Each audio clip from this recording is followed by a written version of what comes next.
What's up, everybody? On today's show, a health scare for an SEC football coach and a coin toss to decide top seed in the SEC Tourney. Really locked on SEC starts right now. You are Locked On SEC, your daily podcast on the Southeastern Conference. Part of the Locked On Podcast Network, your team every day. And what's up, everybody? Welcome to Locked On SEC. It's great to have you guys along. I'm Chris Gordy. Thanks for making Locked On SEC your first listen every day. Shout out to everydayers who are free and available wherever you get your podcasts and on YouTube. Part of the Locked On Podcast Network, covering your team every day. In today's episode, brought to you by FanDuel. Right now, new FanDuel customers can get $150 in bonus bets if your first $5 bet wins.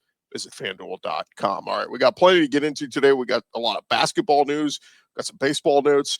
We got a lot of news coming out of the football world that we didn't get to in the last couple of days. So let's dive into it as we need to start over on the plains of Auburn, as some interesting news coming out just a couple days ago on Hugh Freeze. Auburn Tigers head coach Hugh Freeze recently diagnosed with an early form of prostate cancer. That was announced by the program on Friday. Now, On 3 reported Freeze met with the team earlier Friday morning to deliver them the news of his diagnosis.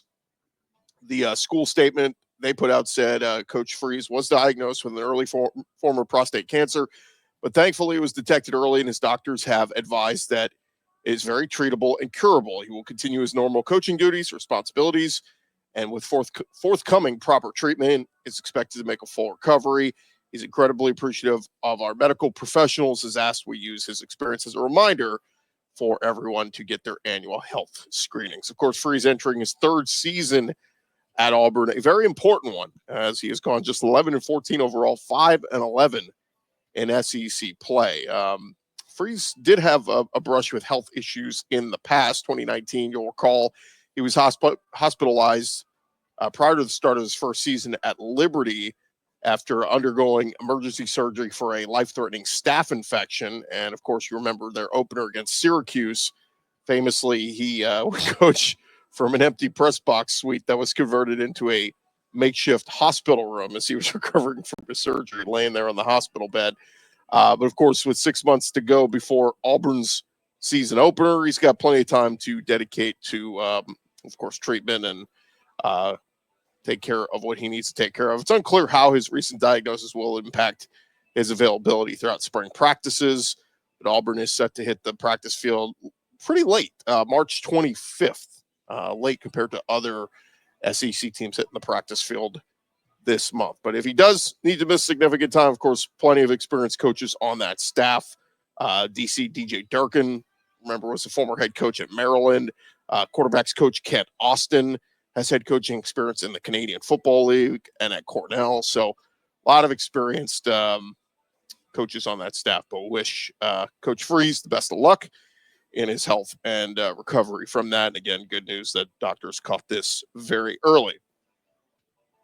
All right, in actual football news, how about a controversy that took shape during bowl season between Shane Beamer and Brett Bielema has resulted in a proposed rule change from the NCAA. If you remember, the dust-up between Bielema and Beamer at the Citrus Bowl began when a South Carolina player returned a kickoff despite making the T signal with his arms during the kickoff.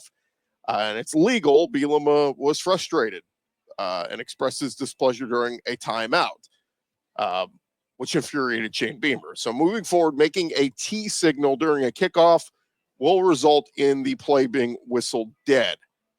This is from the NCAA, released on Friday. Recommended if any player on a kickoff return team makes a T signal during the kick, that play will be whistled dead. In addition to that change, the NCAA has proposed a rule change to help combat the rise in faking injuries. None of the proposed rules will be finalized until they are approved by the NCAA Playing Rules Oversight Panel. That group is scheduled to meet on April 16th. But the feigning injuries is an interesting one because this has become a problem around college football. Remember, Greg Sankey and his group sent out a memo to teams demanding that they stop that tactic mid-season. But the committee members who met in Indianapolis this past week recommended that if medical personnel have to enter the field to evaluate an injured player after the ball is spotted by the officiating crew for the next play, then that player's team will be charged with timeout. If the team doesn't have any timeouts left, it's a 5-yard delay of game penalty that will be assessed. So again, we'll keep an eye on that meeting in April 16th next month and see if those rules will officially go into effect. All right, in other SEC football news, over at LSU, sounded like they were trying to sway away someone from Florida. We'll get to that in a second. But first, New Orleans Times-Picayune broke the news on Thursday that LSU defensive line coach Bo Davis going to leave LSU after just one season to go pursue a coaching position with the New Orleans Saints. Davis, of course, 54 years old, is returning to his alma mater to coach and has been coaching since 1995. Of course, played at LSU, but had multiple stops at Alabama over the years. LSU had to pay him a ton of money to pry him away from Texas, and they get just one season from him. Some reports close to Bo Davis kind of saying he's not a big fan of the NIL and trying to, he loves recruiting, but this whole having to pay players and getting, players flipping on him and going to different places because they got paid more elsewhere.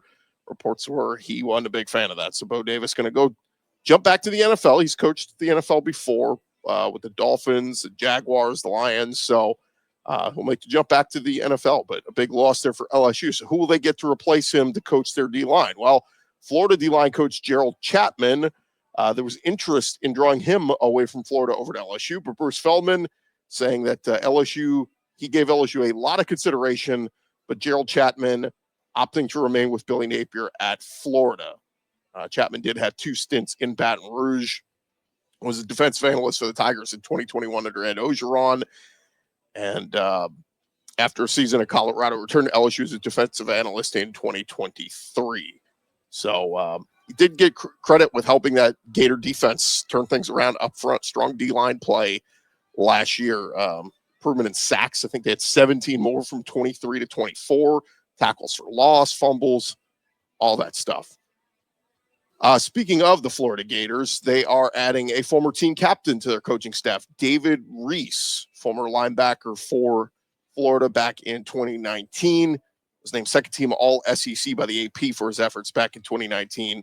Started his coaching career in 2021 as a grad assistant at Central Michigan, then moved to Indiana before serving as a defensive assistant at Eastern Michigan. So another support staffer with Florida ties rejoining the program. Earlier this week, the Gators hired Steve Spurrier Jr.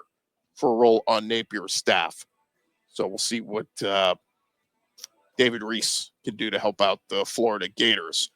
All right, some news over at Alabama. They have announced details for their A-Day and a little bit of different things happening this year. Numerous programs have canceled their spring games. Alabama's going to have an A-Day, but it's going to be a different approach. They will hold a public game as normal, but it will not feature a live broadcast. Kickoff for that game will be 12 noon in Tuscaloosa on March, or rather in April, and it'll be free for all fans to attend, but seems like this is a compromise, right? A lot of coaches have been concerned about, hey, I don't want other programs watching our spring game and poaching players deep on our depth chart and all that kind of stuff. So Alabama says, okay, we'll play the spring game, but it'll be for the fans in the stadium, not for television. So Alabama taking an interesting approach. But Kane Womack set to return as Alabama's DC. But first spring, we'll get to see Ryan Grubb as the new offensive coordinator. Alabama's first spring practice is today, March 3rd. A few other notes in Alabama. Kalen DeBoer saying in an interview with On3 Thursday that the $1 million settlement in House versus NCAA case is going to help level the playing field in college football. And he said that will help Alabama. He said the regulation is really important to the game itself. Now we're all on an even playing field from the revenue sharing standpoint, and that should help us. Kind of weird hearing the Alabama coach saying, hey, this money thing, revenue sharing, is actually going to help level the playing field for Alabama. It always felt like Alabama was playing with a loaded deck for so many years under Nick Saban. One other note on Alabama, they did announce their spring rosters and number assignments. And, of course, all eyes on their 5-star freshman quarterback, Keelan Russell. He will wear the number 12, the Crimson Tide, his freshman year. Quarterbacks to wear number 12 at Alabama include Joe Namath and Kenny Stabler. So a good group there. Meanwhile, their top defensive signee, 5-star corner Dijon Lee, is going to wear the number 5 this upcoming season. So see what Alabama looks like this spring. Over at Texas, their athletic director, Chris Del Conte, speaking with reporters last week, he said that they Longhorns will plan to continue scheduling marquee out-of-conference games. Of course, they're going to open the season with Ohio State on the road this year. The Buckeyes will make a return trip to Austin next year. After that, Texas will host Michigan in 2027. Then they'll play a home-and-home with Notre Dame in 28 and 29. So they are not afraid of playing big early season games. So should be a big one. Texas at Ohio State to open up this next college football season. We'll get to see their new starter, Arch Manning. And Steve Sarkisian speaking with ESPN last week about Arch, and he said, look, from the day he arrived, he's been a really quality teammate. What he's doing in our locker room, the leadership he possesses to go along with his skill set and all the things he has. He's big, he's fast, he's strong, has a great arm, really competitive. And his transition as a starter feels good. You always get nervous when you lose a 3-year starter at quarterback like Quinn Ewers, but I think we're in really good hands with Arch and what he's going to bring to our program.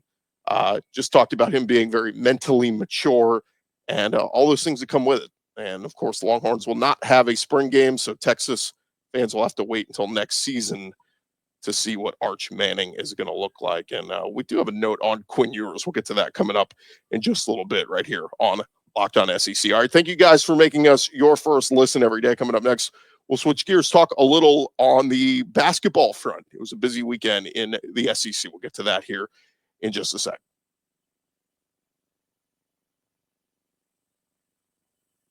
But first, attention all SEC fans. If you ever wished you could directly support your favorite SEC athlete and be a part of their journey, now you can with Roy, the NIL app that puts fans in control. Before Roy, NIL deals were often handled behind closed doors, and fans like you did not have a clear way to directly support the players you love. And now with Roy, you can make a real impact and feel closer to the athletes representing the SEC. With Roy, you get to choose the player you want to support, decide how much you want to contribute, get exclusive content straight from the athletes you back. And the best part, if your player transfers, you get your money back. So it's a risk-free way to show your support and make your voice heard. Support your favorite players directly and help shape the future of SEC sports. Download the Roy app now from the App Store and start backing SEC athletes the way they deserve with transparency, trust, and real impact. This is the future of college sports. Join it now by downloading Roy and supporting your players. It is the Roy app, ROY.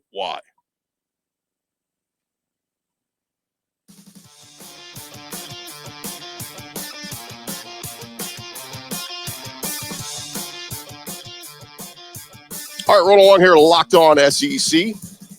Thank you guys for making us your first listen every day. And we do need to get to some hoops news. It was a busy weekend in the SEC. And, man, we had some upsets. It's a very interesting weekend. So let's dive right into it as we start with the Auburn Tigers. As Auburn secures the outright SEC title.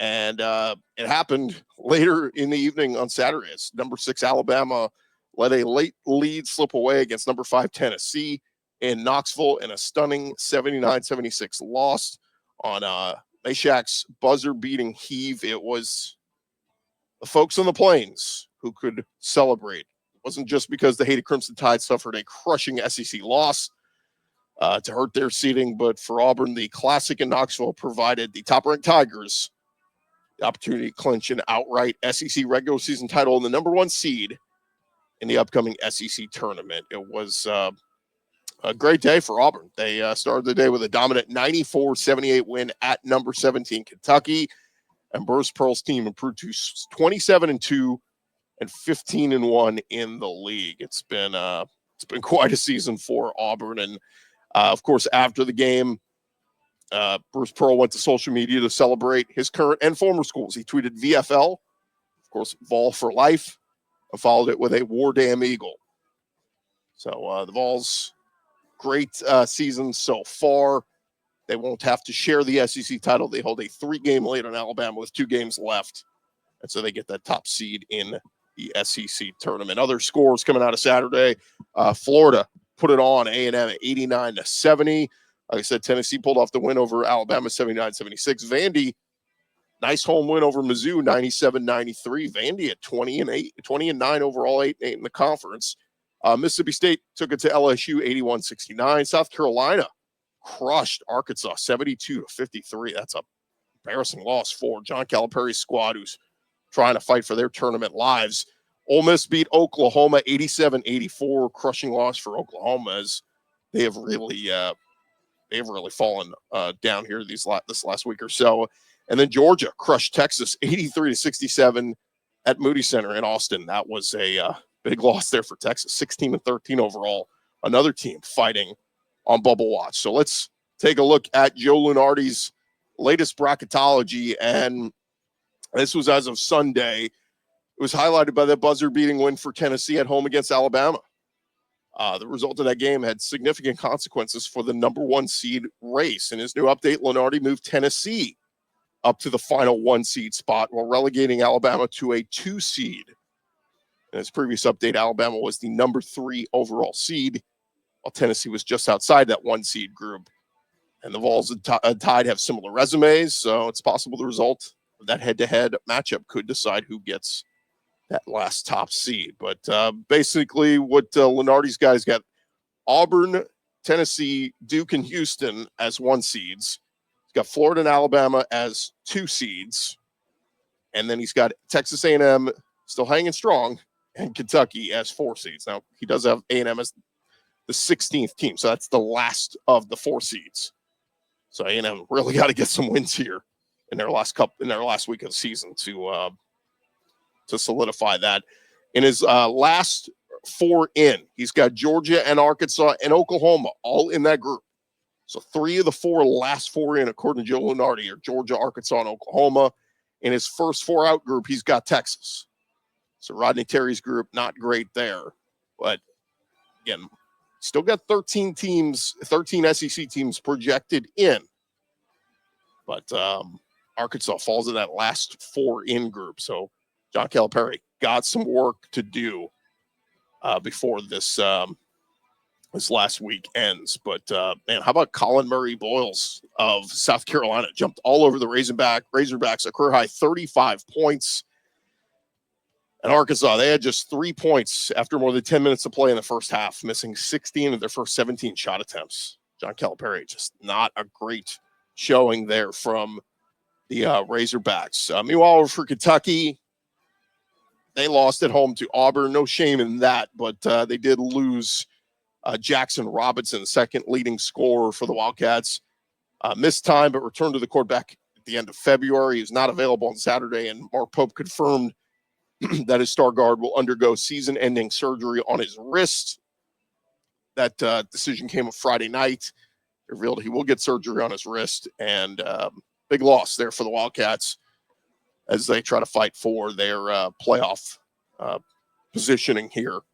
Robinson was one of 3 Kentucky players to be averaging 12 points per game. He was the second leading scorer behind Otega Owe at 13 points a game. So still some work to do there for the Kentucky Wildcats. And that's the latest bracketology there from Joe Lunardi. When we return here on Locked On SEC, you got some more football nuggets we'll get to. Do want to talk a little bit on the women's side of things because they wrapped up their positioning for the SEC tournament. So we'll get into that. And plenty more to get to here on Locked On SEC. Oh, a few baseball nuggets as well. Stick around. That's coming your way in just a second. I want to remind you guys, today's episode brought to you by FanDuel. Look, when the game tips off, the NBA action is just getting started. There's no better place to get in on the action than FanDuel, America's #1 sports book. With FanDuel, you can place live bets throughout the game. So even if you miss the opening tip-off or you just want to bet on a fourth quarter comeback, you can stay in the action. And if you're looking for a bigger payout, you can even combine your live bets into a same game parlay. Great stuff there for you. Live betting features keep every moment of the game exciting for you. And right now, new FanDuel customers can get $150 in bonus bets if your first $5 bet wins. Just visit FanDuel.com to join today. That's FanDuel.com for your shot at $150 in bonus bets. Make every moment more with FanDuel, the official sports betting partner of the NBA. It's there over at FanDuel.com.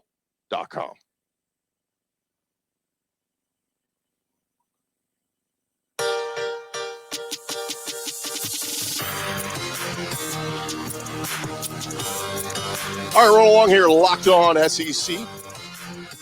And we talked men's hoops. They want to talk a little bit on the women's side of things. The 2025 SEC Women's Basketball Tournament is set for next week in Greenville, South Carolina. And regular season play ended with South Carolina and Texas as co-champions, both with 15-1 records in conference play.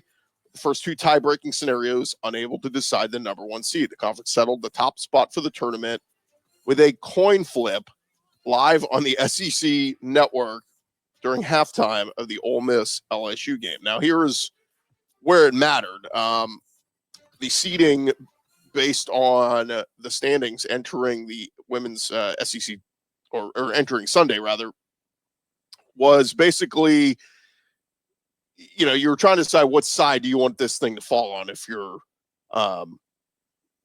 Texas or South Carolina. And as some of the people pointed out, they said, winning an SEC women's basketball title means in Texas's first season, of course, that's big news, especially with South Carolina, LSU, and Kentucky all having great teams this year. But some of the Texas beat writers saying, look, you kind of wanted to get the side with Kentucky over the LSU side, just because, I think they have a better chance to facing Kentucky than you did with LSU. So here is the how the bracket shapes up, and it will be South Carolina as the 1 seed, Texas as the 2 seed.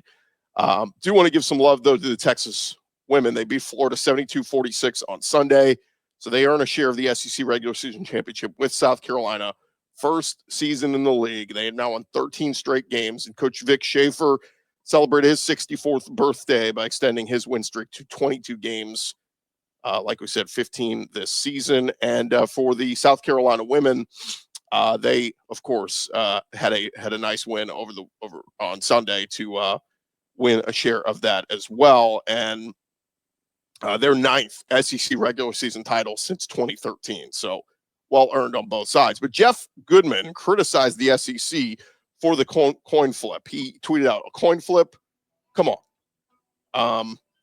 And again, this is what the SEC looks at. The first thing I look at is head-to-head results to determine a winner. Longhorns and Gamecocks split the season series 1-1.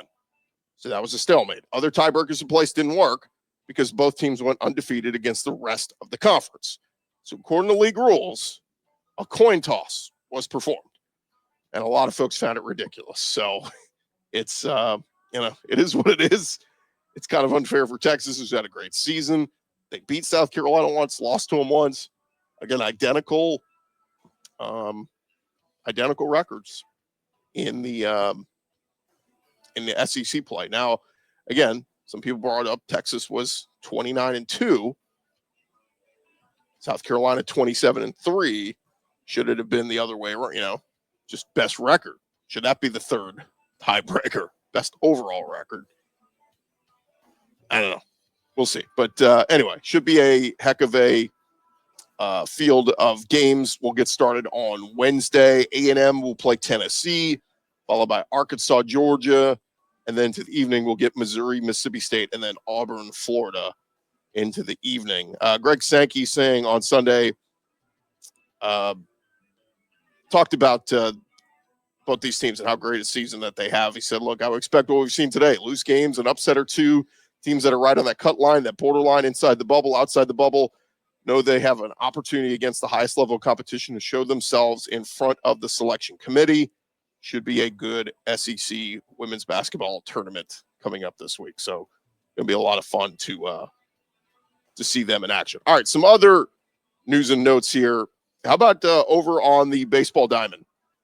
Texas A&M baseball dropped their 4th game of the season on Saturday night, losing to Oklahoma State. They lost to Arizona on Friday night. And shortly after midnight Sunday morning, one of their pitchers, Shane Sadow, posted a message on social media calling out fans for completely unacceptable and out-of-line behavior. Keep in mind that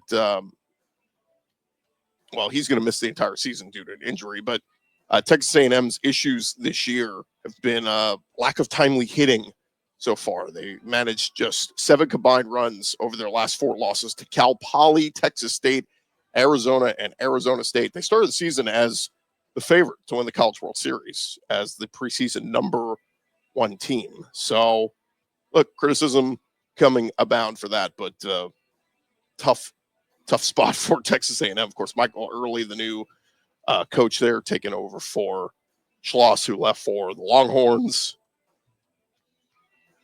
One other baseball note here. Auburn, they beat Baylor 7-4 to improve to 11-1 on the season. They've been very impressive so far. I've seen a little bit of Auburn, and their offense has been very, very good so far. Also wanted to shout out Alabama, their shortstop, Justin LeBron. If you have not seen this kid play yet, off to an incredible start this season so far. Batting .383 with 8 home runs, 28 RBI, slugging .979, 20 runs scored. He has been darn impressive. And it was one of those weeks where we had, a lot of teams just abound playing in these tournaments. So LSU went up to Frisco and rallied to beat Kansas State. They beat Sam Houston on Sunday. So it's just been a lot of fun watching SEC baseball so far. But Alabama, they're perfect 12-0. Oklahoma, Tennessee, they looked very impressive in Houston over the weekend. Some nice wins for them. So Georgia's looked good. Florida, LSU, Arkansas. I mean, it's just been the conference is loaded with baseball once again. So no surprise there. Do want to circle back real quick before we call it a show up to the combine up in Indianapolis. If you guys caught any of that action happening the last handful of days, some SEC guys, former SEC guys, putting on a show. Did want to mention Quinn Ewers talked about the injury that he'd been battling, that oblique injury. He told On3 Sports his oblique injury started popping up the Monday after they played Michigan, and he just kind of thought it was a little tweak. And throughout practice that week, he said it got worse and worse and worse. And obviously it popped up against the UTSA where he left that game, or, Arch Manning got in. And he said, I'd probably say I played 2 games, maybe 3 games all year healthy, counting the first 2 and then maybe 1 in between my ankle injury and the oblique injury. But that confirms that report that came out from Tom Pelissero suggesting that Ewers suffered a torn oblique, but was fully healthy and eager to throw at the NFL Combine. So we'll see where Quinn Ewers goes. A lot of teams sound pretty impressed with him. Other than that, Tennessee defensive end James Pierce led all defensive ends in the 40-yard dash with a 4.47 40-yard dash. Really, really fast for him. Mel Kiper released his first-round mock draft that did not include James Pierce just last week. So we'll see. Our team's going to start upping him up their draft boards. How about Mizzou lineman Armand Membu? He pushed his way to a 4.91 40-yard dash. Very impressive for a big guy like him. And some people saying he might be getting a lot of O-line buzz. We know Will Campbell from LSU and Kelvin Banks from Texas expected to be 2 of the top O-linemen taken, but Armand Membu climbing up people's draft boards. How about Max Hairston from Kentucky? Posted a ridiculous 40 time. He ran a 4.30 on his first attempt. On the second attempt, he ran a 4.28 40.